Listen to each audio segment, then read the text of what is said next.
So, ayun guys.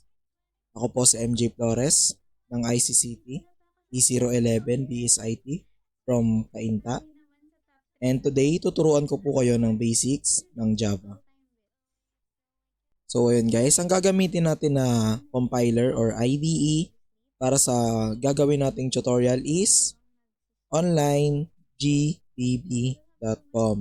Isa siyang online compiler kung saan hindi mo na kailangan mag-download ng application para makagawa ng program sa Java. Simulan na natin guys ang paggawa ng una nating project sa Java. So yung akin is papangalanan ko muna siyang my first project. Kayo, bahala na kayo kung ano mang gusto nyong ipangalan sa unang project nyo since nag-uumpisa pa lang naman tayo sa aking mga ituturo sa inyo. So ayun, sasave ko na yung project natin. Ayan. So ito guys, nandito na po tayo sa class. Ang tawag po dito is class. Yung class po is siya yung collection ng mga codes na related sa isa't isa. So ang pangalan ng class ko is Hello World. So susubukan na natin i-run muna yung ating system.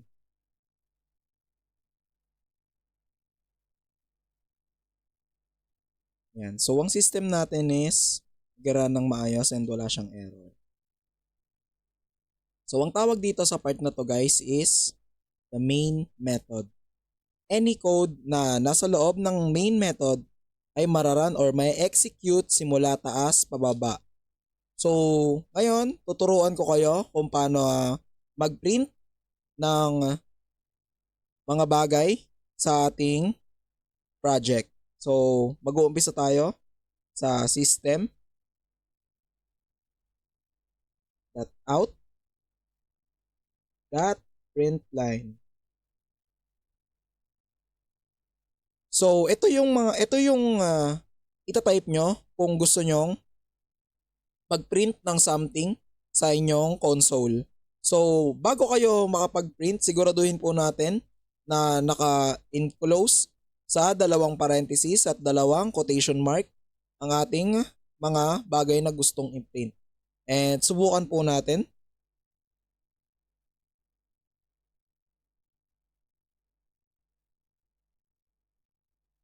Hello world, and huwag natin kakalimutan na ilagyan ng semicolon. So i-run natin.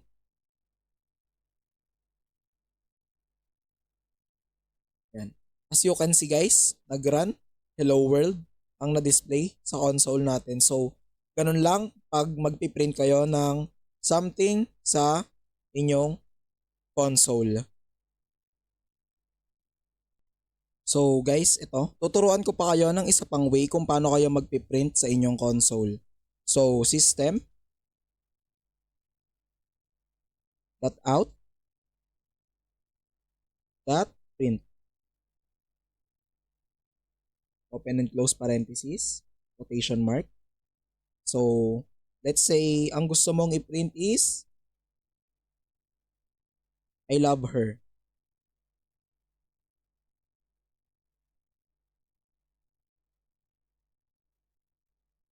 So run natin. Yan. As you can see, nag-print I love her. So sunod,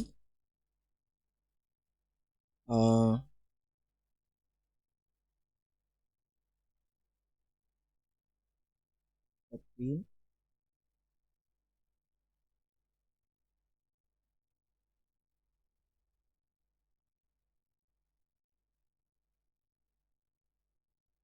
yan. So subukan nating i-run. As you can see guys, yung result is naging magkadikit yung dalawang line.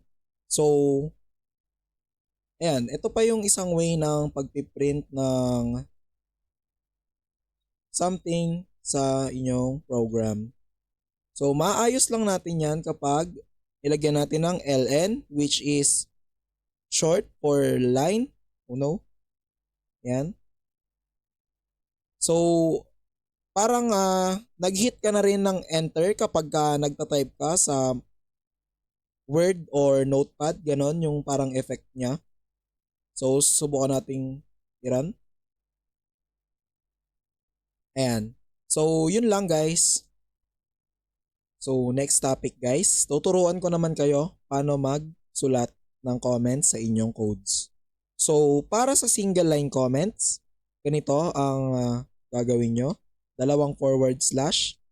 Then, pwede nyo nang i-type yung mga bagay na gusto nyong i-comment. So, kunwari is, ang sarap ng sinigang. Yan. Tapos subukan natin i-run.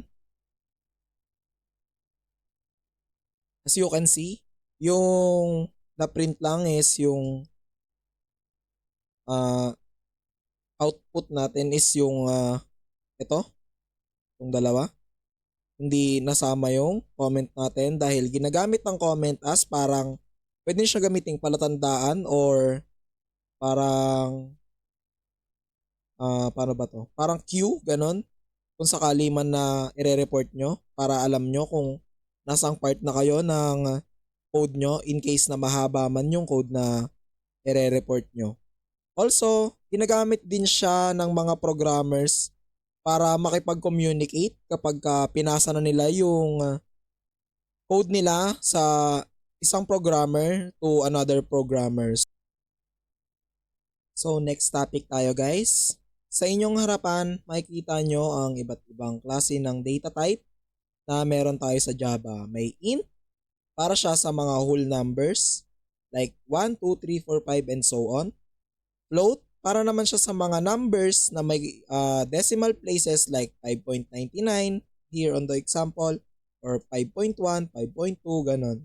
Char naman is ginagamit siya para sa mga single letters. Boolean is yung true or false. String naman is yung mga words or multiple characters na siya like sentences, ganon, or words, yun nga sabi ko. So, ayun ang iba't ibang data types na meron tayo sa ating Java.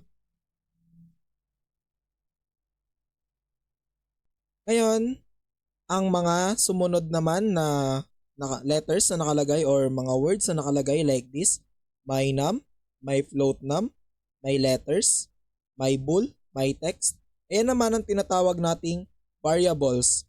Diyan nako-contain kumbaga sila yung container ng mga data na siniset natin. For example, this int my num is equal to 5. Meaning yung 5 is masusstore siya sa variable na my num. So, for example, meron kang my num 5 tapos my num is equal to 1. So, subukan natin. Ipag-add natin yung value ni my num tsaka my num 2. So, ipiprint din natin yung value nila once na ma-add sila. So, system dot out dot print line close and open parenthesis. So, hindi na natin kakailanganin ng quotation mark dahil hindi naman string or letters ang ating ipiprint. So, just type in my num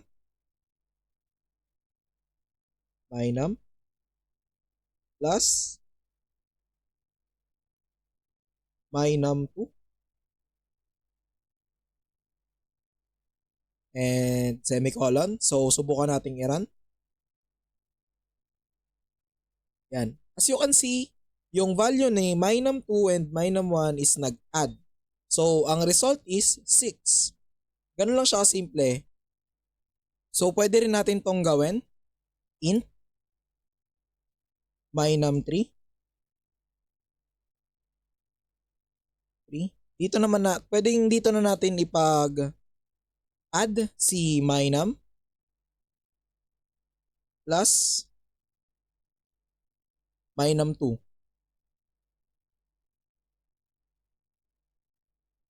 quotation, and i-print natin si mynum3.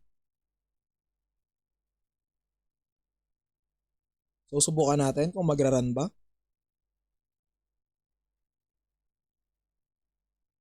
Oh no. Oh. Mali yung capitalization. So yun yung sinasabi ko guys na kailangan i-double check natin yung capitalization bago tayo mag-run dahil magkakaroon talaga tayo ng error kapag nagkamali tayo. So subukan natin ulit.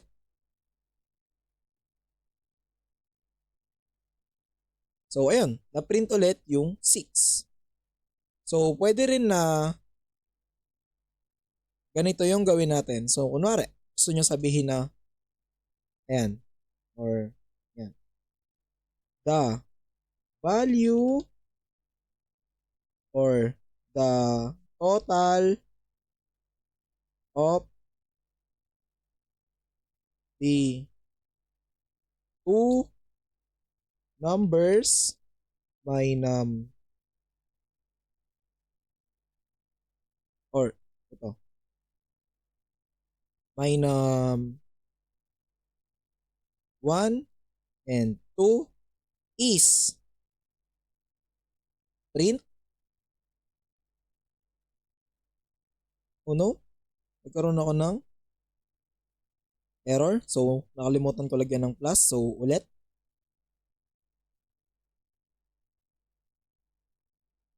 Ayan. The total number of two numbers mynum 1 and 2 is 6. So guys, I hope na may natutunan kayo sa akin sa pagko-code ng basic in Java.